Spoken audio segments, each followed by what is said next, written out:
Eric is selling raffle tickets for a school fundraiser.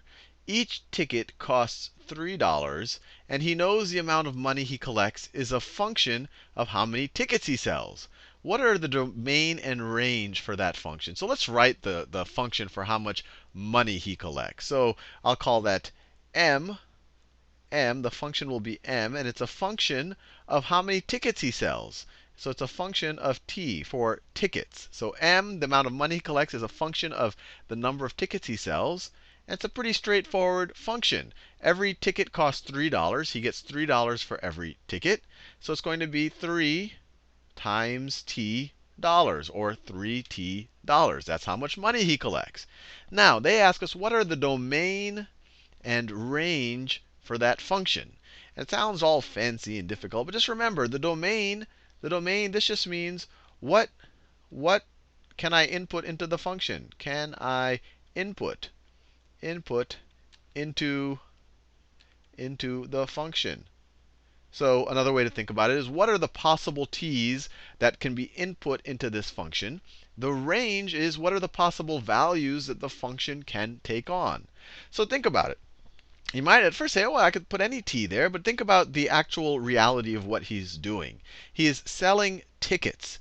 And so we can't sell negative tickets. He might sell 0 tickets, and he might sell a gazillion tickets. I guess he could sell an infinite amount of tickets. At some point, that becomes unrealistic. But he definitely can't sell negative tickets. He also is not going to sell half of a ticket. Every ticket he sells is a whole number. It's an integer.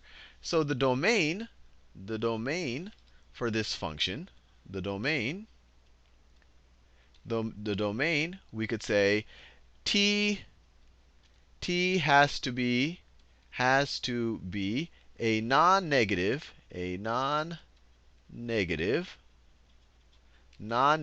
integer. I think that covers what I just talked about.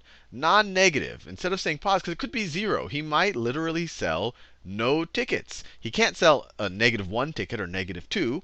So it's anything that's non-negative, and it has to be an integer. He can't sell half of a ticket. So that, and it definitely, well, it has to be an integer. So that's our domain. And let's think about what our range is. Our range is the possible values that we can take on. If t is always going to be a non-negative integer, then what's 3t always going to be? Well, it's going to be a non-negative multiple of 3. So non-negative multiples of 3. Think about it. He'll never be able to collect $2 because he could either sell 0 tickets and get nothing. Let me write this down. He might sell 0 tickets, so m of 0, he's going to get $0. If he sells 1 ticket, he's going to get $3. If he sells 2 tickets, he's going to get $6. So he's never going to be able to get 2 or 4. Every possible value for the amount of money he collects for our function has to be a multiple of 3. It's going to be a non-negative multiple of 3 because the domain is non-negative integers.